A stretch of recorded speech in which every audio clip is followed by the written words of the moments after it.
This video tutorial is for the fourth assignment in the Photoshop unit. This is image extraction. We will be removing parts of an image using our marquee tools and then compositing or placing them together with other images. And we see this a lot on the internet for Photoshop contests or even for professional things. There's a lot of Photoshop that is done in pretty much any image that you see nowadays. And we'll be talking about several of those different ways of doing that. We're going to start here by going to the shared folder, and you can either come here to File, Open, and browse to it in there, or you can come just right into Windows Explorer and find it inside of there. It's in my digital media unit, Photoshop Image Extraction. There are several files in there. There's a Clearfield High image. There is a Godzilla, King Kong, a leaf, a sunset, and we'll maybe get to the refine edge later. Let's do Clearfield High first, so we can either go File, Open, and bring that in, or if you're in the Explorer, we can just pick it up and drag it into Photoshop to open it up in there. Now the first extraction tool that we will be learning is the Magic Wand tool, and that is the fourth one down over here in your toolbar. It's usually either visible or inside of the quick selection tool, which is a little brush with a dotted circle behind it. We'll be using that one too. It's actually a lot more useful. The Magic Wand tool is for one specific purpose, and that is when we have a bunch of the same color or similar color in the same area. So if you think about how blue screening or green screening works, if you've seen that for like the weather on the news or for special effects for movies, computers can take a certain color. They can say, okay, take all of the bright green in this scene and remove it. And in its place, you can put in nothing so that later on you can place in a different background or a different environment altogether. The same principle applies to the Magic Wand tool. The quick key for this also is W for wand, so you can click on W on your keyboard or press W and get to that. And as you can see, it's a little wand, and if I click somewhere in the sky, I want to remove the sky and place my own sky in. So when I click here, you can see that now there is a marquee. Now another term for this you'll see a lot is called ants marching, and that's because it's a moving line that goes around. Now in this case it took a lot of it. Depending on where you click, it might get more or less of it. If you click really high here, you don't actually get some of the bottom part of the sky, and the reason for that is because it isn't all the same blue. If you zoom in close, you can see that we go from a much darker blue, and even inside of there's a lot of variation to a lighter blue as we get closer to the ground. The Magic Wand tool at some point decides that the other blues aren't similar enough to the previous blue, and there's a couple of ways that we can solve that. The first one is by holding down Shift when we're in the Magic Wand tool. We will be adding to the previous selection. You can see a little plus sign appear next to the Magic Wand, and now when I click, it adds it instead of just creating a new selection.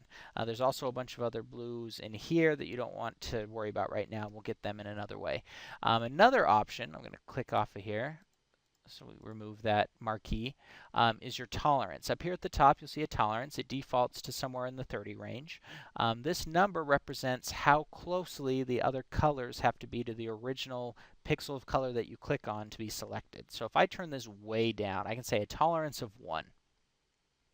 And now when I click, you can see that as I zoom in here, it's so specific that there's only about 10 pixels that had the same color selected as the previous one. It's also contiguous by default. You can see this little check mark here. That means those colors have to be touching each other. So a tolerance of 1 is very picky. And I can also turn this all the way up, a tolerance of 100. The problem with that is then, as you can see here, there's some blue along the edge of the school here and the reflection. It takes a lot more than I wanted before. And so usually I'll keep that around 32. Seems to be a pretty good one. Then if it doesn't get anything, I can hold down Shift and select the other aspects of it too.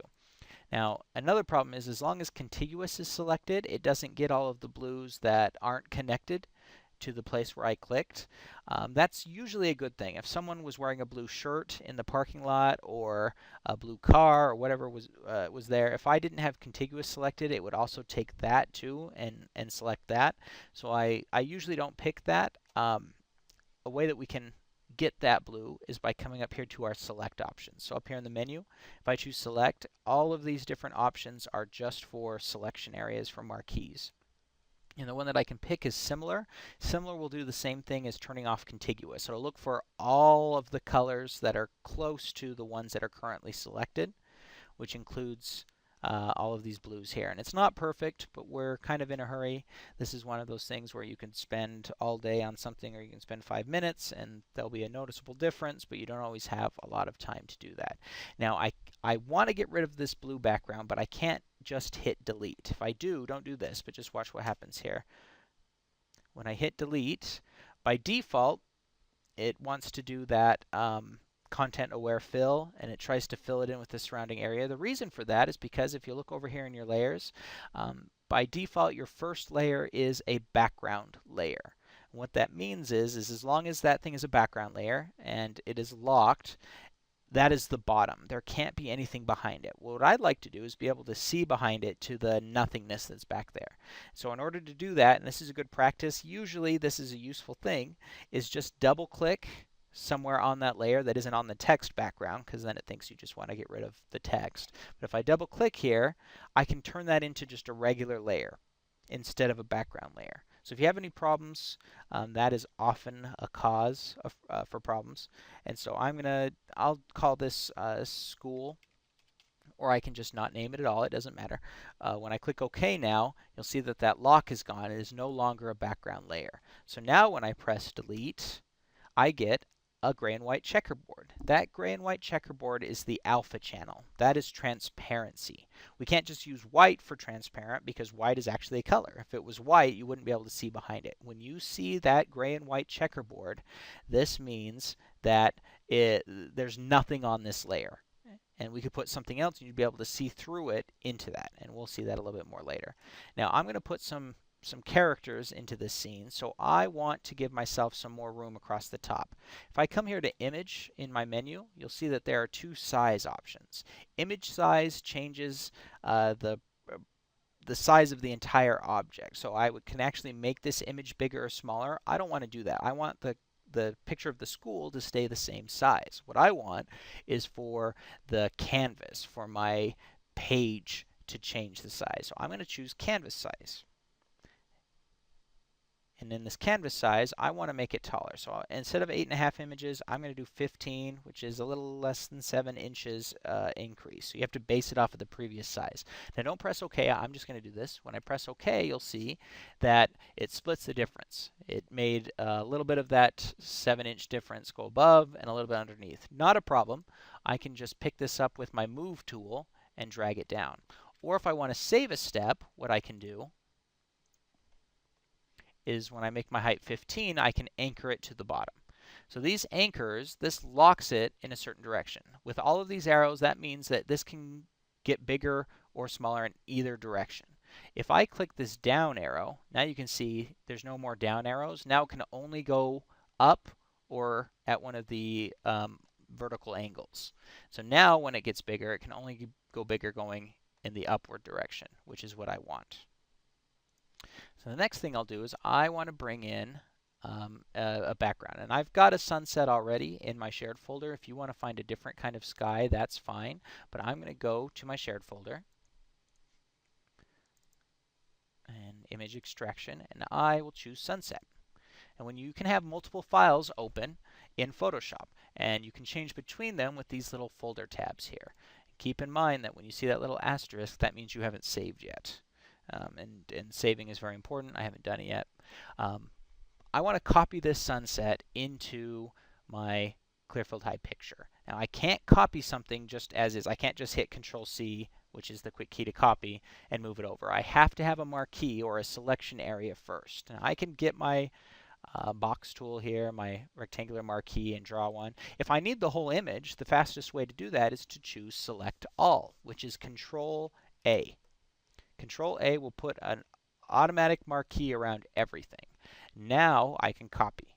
So I'll press Control-C to copy, and then that stores it in that clipboard. The clipboard is that invisible storage space that is temporary. There can only be one thing in there at a time. If I went and copied some text right after this, the picture would go away in the clipboard and the text would be there instead. And there's really no way of knowing what's on the clipboard until you paste. Let's go back into Clearfield High, and now I'll press Control V as in victory to paste it. And that brought it in. Now, there's a couple of issues here.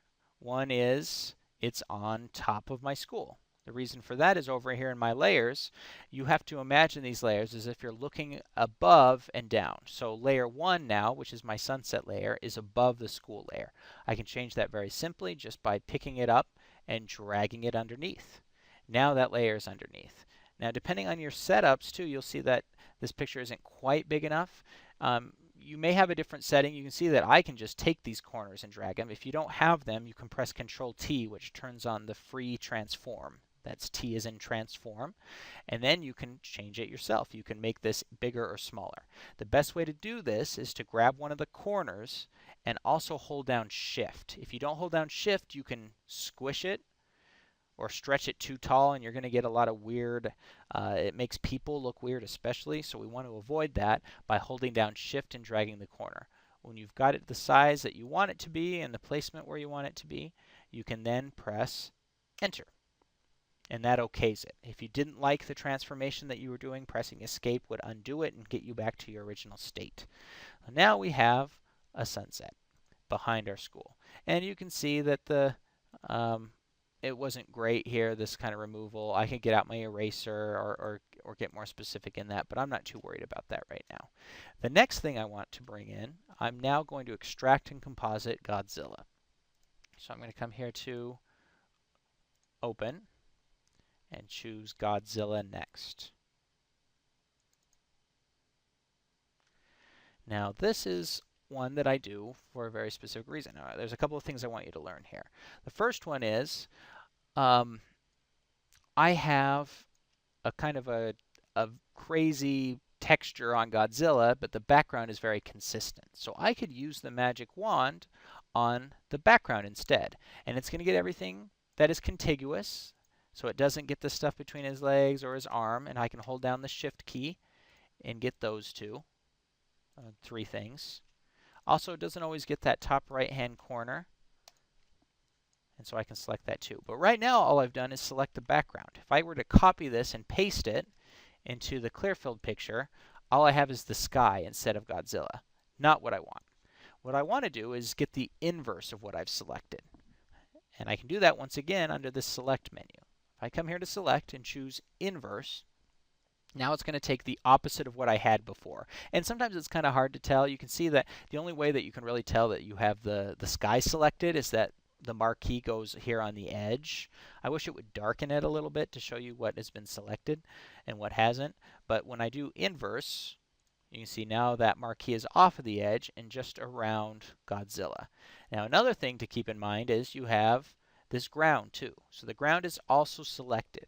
I could go in there and very carefully remove the ground from his feet, but I am putting Godzilla behind the school. So that's going to be a lot of extra work that no one would even notice. And so don't do more work for yourself than you need to. If you have a good plan going in, you can save yourself a lot of trouble. And now I've got all of Godzilla and the ground selected. I'll press Control C to copy. Move over to my Clearfield High and Control V to paste. And I was lucky, it just automatically came in behind the school. If it doesn't for you, just pick up that layer and drag it till that little bar appears. And then when you let go, it'll move it behind. And once again, with my setup, I can just grab the corner, hold down Shift, and get it to the size that I want. Press Enter to OK it. If you don't have these bounding box corners, press Control T to do your free transform. Now the Magic Wand tool, it worked really well in those two extractions. It doesn't happen very often. It's not a very useful tool anymore. And there's been a lot of advances in extraction. It used to be a real pain in the neck, but now we have the Quick Selection tool. So I want to show you how to use that next. Let's go to File, Open again. And this time I want you to choose the file called leaf.jpg. Now this is a leaf. You can see the background is pretty consistent. If you're trying to extract something, having a really consistent background can save you a lot of trouble because you can use the magic wand. The problem here is that I've got shadow too. So if I try to select the background, I have to go in and click quite a bit. I could do it. There's always a lot of ways to do it, but there's usually a way that's easier.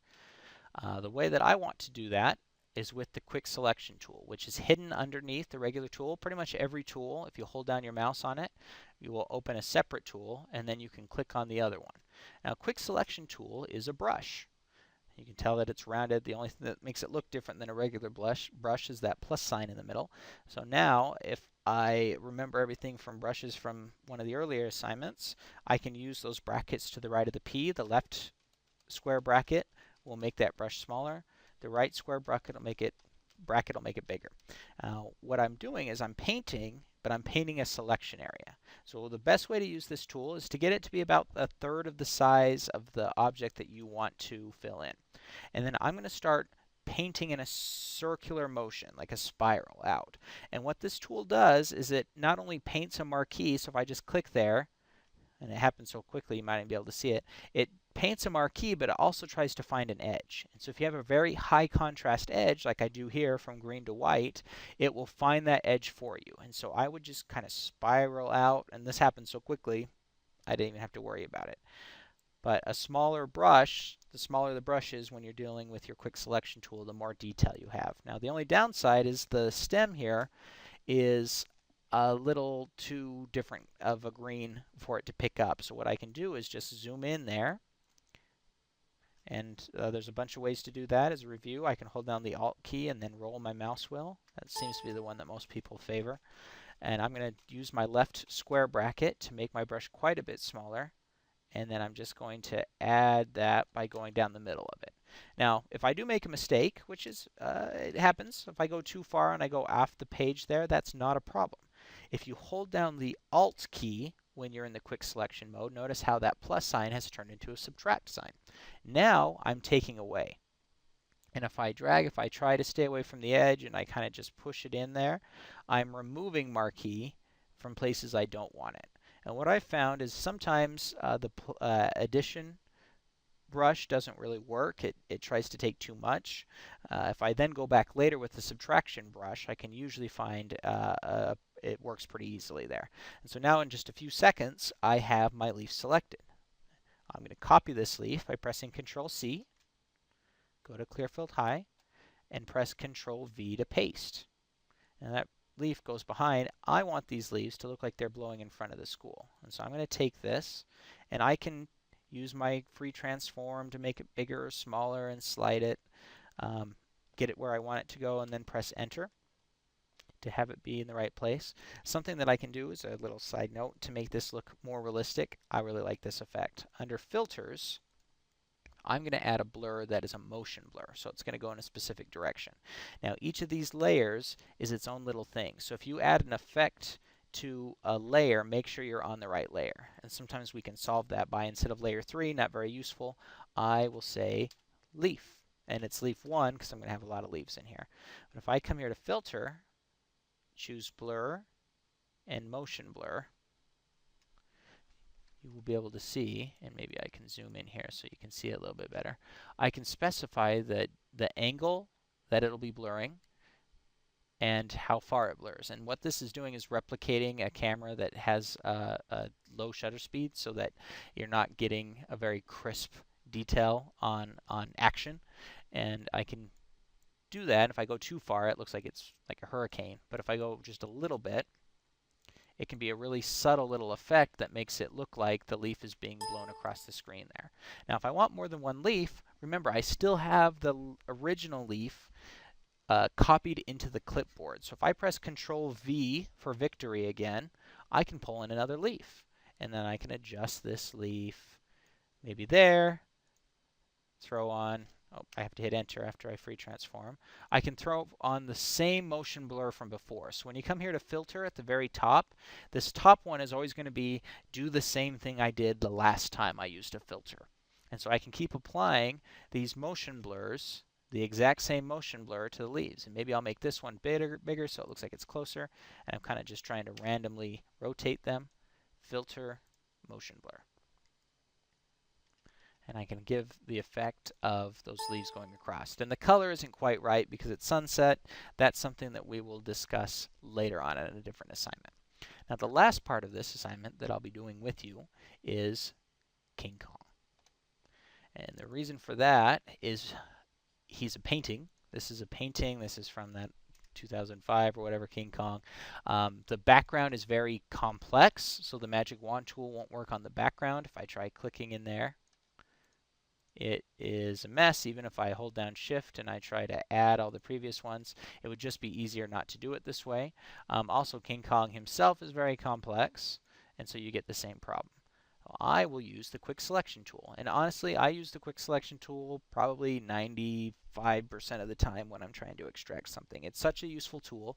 It's really been a really nice change that Adobe has made recently. So once again, I'm going to go to the middle of the thing that I want to extract, get a brush with the right square bracket that's about 1/3 of the size of the thing that I want to remove, and I'm going to hold down my mouse, and I'm just holding it down, and I'm doing kind of a circular motion, a spiral out. And as I go, you can see that it finds the edges. Now in some cases, it's going to go a little too far. So as I went down here, it got all of this background. That's not a big problem. For some reason, it also always gets that hillside there. And that's fine. I can zoom in, hold down my Alt key. I'm going to get a little bit smaller brush. Hold down the Alt key and use the subtraction tool to get back down where I was before. And sometimes it takes a couple of tries, so now I have to come back with my addition tool and get the edge again. But within a couple of tries, you can go. The way that this used to happen was called a quick mask, and you had to go in and actually paint it by hand, the edges, and get in really close, and it could take hours. Now, even with all this extra detail that I need to do, I can do a project in a couple of minutes.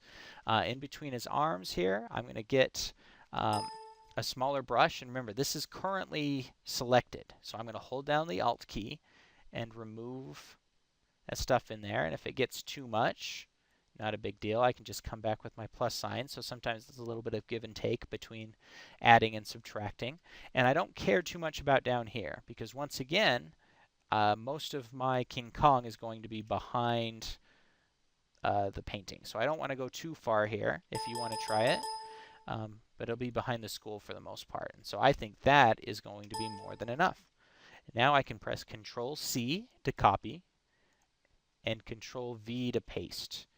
He's at the top of my layer stack here. I want to drag him beneath the school and then use my free transform, which is Control T, to get him to be the size that I want.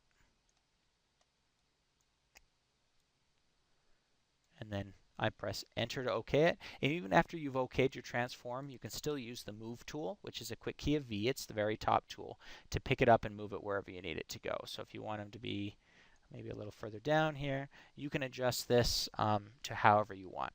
Now the last part of this assignment is kind of a free-for-all. I want you to go online and find an image, whatever you want, and add it to this scene. Now this is open to anything that you want to do that's appropriate, of course. I've had people add airplanes and explosions and people running in the front. Whatever you'd like to do for the rest of the hour and 15 minutes or so that you work on this, I'd like you to add at least one more element through extraction to this final scene.